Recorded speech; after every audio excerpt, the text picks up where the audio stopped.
لوگوں نے یہ بھی بات مشہور کر رکھی ہے کہ میت کی روح 40 دن گھر آتی رہتی ہے، اور مومنین کی روح جمعہ کی رات کو، شب برات کو اور عیدین کو اپنے گھروں پہ آتی ہے۔ یہ بات مشہور ہے کہ اس دن روحیں آتی ہیں، ایک تو جمعرات کے دن آتی ہیں اور ایک جو ہے عیدوں کو آتی ہے اور شب رات کو آتی ہیں، حالانکہ اس کے پیچھے کوئی دلیل نہیں ہے، یہ ہمارا اپنا خیال ہے۔ دیکھیں وہ کس لیے آئیں گے، کیا کرنے آئیں گے؟ ان کا دنیا سے کوئی رشتہ، کوئی تعلق، ان کو تو کوئی انٹرسٹ ہی نہیں رہتا یہاں سے۔ جو نیک لوگ ہوتے ہیں وہ کہتے ہیں شکر ہے ہماری جان چھوٹی اس مصیبتوں کے گھر سے، اس قید خانے سے، اور جو برے لوگ ہوتے ہیں وہ جتنا بھی چاہیں کہ آ کے واپس کوئی اچھا عمل کر سکے تو آ نہیں سکتے۔ سورۃ المؤمنون میں آپ نے ایک آیت پڑھی ہوگی، وَمِن وَرَائِهِمْ بَرْزَخٌ إِلَى يَوْمِ يُبْعَثُونَ، جو روح ایک دفعہ آگے چلی گئی ان کے پیچھے برزخ حائل ہو گیا، پردہ حائل ہو گیا۔ کب تک؟ إِلَى يَوْمِ يُبْعَثُونَ، اس دن تک جبکہ یہ بالکل ایسے جیسے بچہ پیدا ہونے کے بعد واپس نہیں ماں کے پیٹ میں جا سکتا، ایسے ہی دنیا سے جانے کے بعد انسان دنیا میں نہیں آ سکتا، اتنا ہی محال ہے۔ جیسے بچے کی پیدائش میں ماں کو ایک تکلیف اٹھانی پڑتی ہے نا، تو مرتے وقت جب انسان کی روح نکلتی ہے تو خود اس کو یہی کرب سے گزرنا پڑتا ہے۔ تو روح بھی آپ دیکھیں کہ بہت سے وہ لوگوں کے مرتے وقت کے حالات سنے ہوں گے، پڑھے ہوں گے۔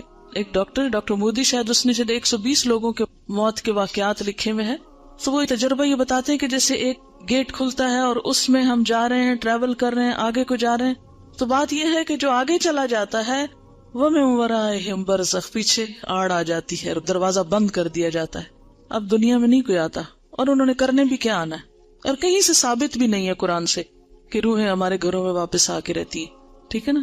اور آپ ذرا سوچے تھوڑی دیر کے لیے کہ اگر آپ کو مرنے کے بعد آپ کے گھر میں بار بار آنے کی اجازت دی جائے تو آپ کا حال کیا ہوگا، بتائیے ذرا۔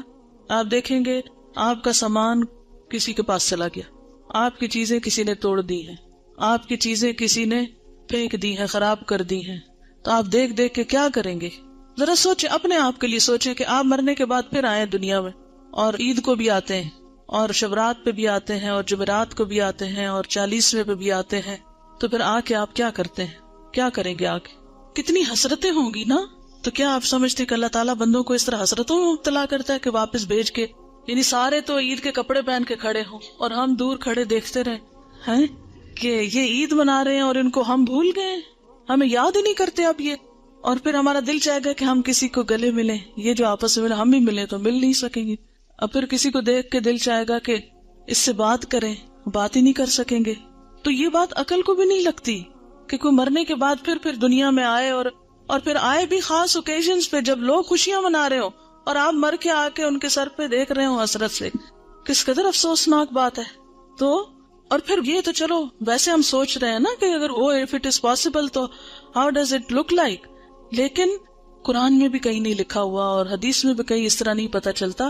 ہاں یہ ہے کہ مردہ جب قبر میں ہوتا ہے نا تو اس کے حساب کے لیے اس کو واپس روح لوٹائی جاتی ہے، اس کو اٹھا کے بٹھایا جاتا ہے، اور وہ جو ایک کنیکشن ہے نا مردے کا قبر میں اور برزخ میں، وہ ایک خاص کنیکشن ہے، جیسے ہمارے پاس ایک ٹیلی فون ہے اور ایک کسی اور جگہ پر ہے تو وہ ایک خاص وائر کے ذریعے کنیکشن ہے، تو جسم اور روح کا ایک کمیونیکیشن کو ہو سکتا ہے آپس میں، لیکن وہ قبرستان کی حد تک ہو جائے تو ہو جائے، کیونکہ وہاں سزا جزا کا ایک کنسپٹ موجود ہے قبروں کے اندر، لیکن عام گھروں میں اور گھروں کے اندر آ کر، اور پھر یہ کہ کچھ روحیں بھٹکتی ہیں اور کچھ روحیں دوسروں کے اوپر مسلط ہو جاتی ہیں، اور یہ سب جنات ہوتے ہیں جن کو انسانی روحیں سمجھ کر وہ کیا جاتا ہے، اور بعض اوقات شیاطین دھوکہ دیتے ہیں انسانوں کو، کیونکہ بعض لوگ کہتے ہیں نا مجھے بالکل ابھی خوشبو آئی تھی اور مجھے ایسے لگا جیسے مجھے کسی نے آواز دی ہے، اور مجھے بالکل وہ تو میرے بھائی جیسا ہی تھا، کوئی مجھے ہیولا نظر آیا گھر میں، اور یہاں خانہ کعبہ میں نظر آیا فلاں، وہ تو فوت ہو چکا۔ یہ سب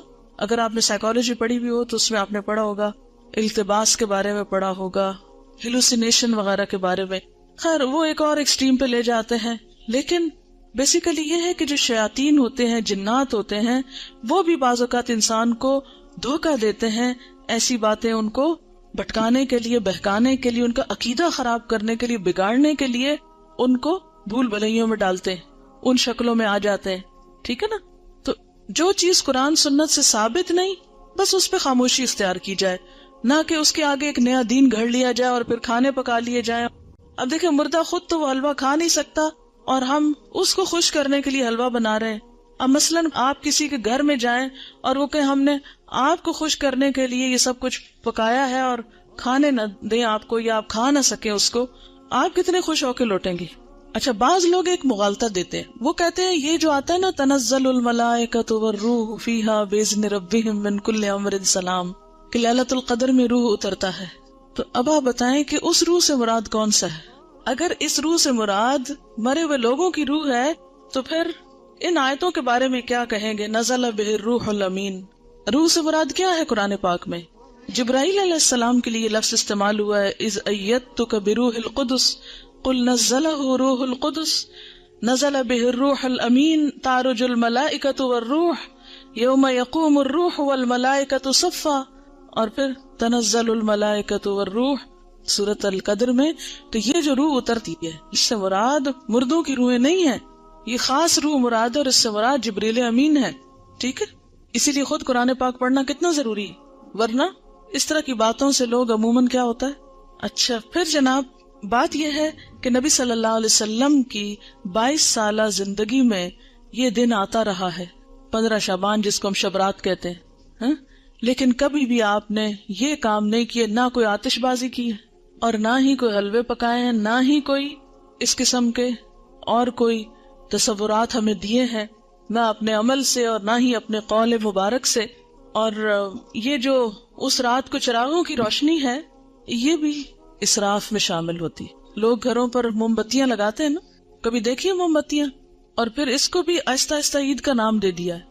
اب دیکھیں کہ عیدیں بڑھانے پر بہت ہمارا زور ہو گیا. مثلاً عید میلاد النبی ایک بنا لی ہے، ایک شبرات کو مردوں کی عید کہہ کے عید بنا لیا ہے. 2 عیدیں پہلے تھیں جو آپ صلی اللہ علیہ وسلم نے بنائی، وہ تو اصل عید ہے. تو کیا یہ زیادتی کی بات نہیں ہے کہ دین میں اضافے کرتے چلے جا رہے ہیں؟ یعنی آپ نے تو اس کو عید نہیں کہا، نہ سیلیبریٹ کیا، اور ہم اس کو عید کے طور پہ سیلیبریٹ کر رہے ہیں. اصل میں ہندوؤں کے ہاں ایک دن ہوتا ہے دیوالی کا، اس میں اس قسم کے کام ہوتے ہیں. مخصوص گھر لیپا پوتی کرتے ہیں، مخصوص کارنر پہ کھانے حلوے پکا کے رکھتے ہیں، چراغاں کرتے ہیں. اب ہمیں اسلام میں آ کر کچھ اس قسم کے فنکشنز کرنے تھے اور کچھ ایسے ہمیں آلٹرنیٹ تلاش کرنے تھے، تو وہ ہم نے اس شکل میں کر لی. کیونکہ ہم لوگ بیسیکلی تو سب یہاں جو ہمارے آبا و اجداد ہیں وہ ہندوؤں سے مسلمان ہوئے نا، یا سکھوں سے مسلمان ہوئے، کیونکہ اس علاقے کے لوگ جو ہیں بنیادی طور پر یہاں کا جو ہندوازم ہے یہ قدیم ترین مذہب ہے اس علاقے کا. تو ان کی اولادیں ہونے کے ناطے سے پھر بہت سے لوگ جب اکثریت میں مسلمان ہونے لگتے ہیں تو عموماً کیا ہوتا ہے، وہ کلمہ تو پڑھ لیتے ہیں لیکن طریقے وہی ہوتے ہیں، اور بعض اوقات نئے دین میں آ کر بھی پرانے دین کی چیزوں کو کہیں نہ کہیں فٹ کر دیتے ہیں. جیسے نئے گھر میں آپ جاتے ہیں تو پچھلے گھر کی چیزیں کہیں نہ کہیں لٹکا دیتے ہیں، کوئی ادھر کوئی ادھر.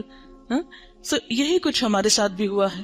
اور پھر یہ ہے کہ آتش بازی جو ہے اس میں جان کا نقصان بھی ہے، مال کا نقصان بھی ہے، ویسے بھی خطرہ ہے کہ کسی کو آگ لگ نہ جائے، یا خاص طور پر جو فائر ورکس کرتے ہیں.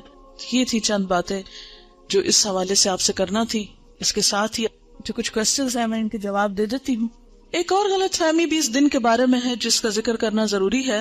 بہت سے لوگ یہ سمجھتے ہیں کہ اس رات کو تقدیر کے فیصلے ہوتے ہیں، 15ویں شعبان کو، ٹھیک ہے، کہ تقدیر لکھی جاتی ہے، اور اس کو کر دیتے ہیں مکس کس کے ساتھ؟ لیلۃ القدر کے ساتھ. لیلۃ القدر جو ہے وہ رمضان کی رات ہے. قدر کا کیا معنی ہے؟ نمبر 1 تقدیر، نمبر 2 اندازہ، نمبر 3 تنگ ہونا. اس رات اتنے فرشتے اترتے ہیں کہ زمین تنگ ہو جاتی ہے ان کے لیے. نمبر 2 یہ کہ وہ بڑی قدر و قیمت والی رات ہے کہ قرآن نازل ہوا تھا، انا انزلناہ فی لیلۃ القدر. اچھا، تیسری بات یہ ہے کہ اس لیلۃ القدر میں تقدیر جو ہے بندوں کی وہ فرشتوں کے حوالے کی جاتی ہے. تنزل الملائکۃ والروح فیہا باذن ربہم من کل امر. تو سارے امور جو ہے زمین پہ جن کی ایگزیکیوشن ہونی ہے وہ فرشتوں کے سپرد، یعنی سال کا بجٹ دیا جاتا ہے. یہ سارے کام رمضان کے آخری عشرے کی کسی ایک طاق رات کو ہوتے ہیں جس کو لیلۃ القدر کہا جاتا ہے. یہ 15 شعبان کو نہیں ہوتے. ٹھیک ہے، بات یہ ہے کہ قرآن پاک میں آتا ہے وَمَا نَهَاكُمْ عَنْهُ فَانْتَهُوا، جس چیز سے نبی صلی اللہ علیہ وسلم روکے اس سے رک جاؤ.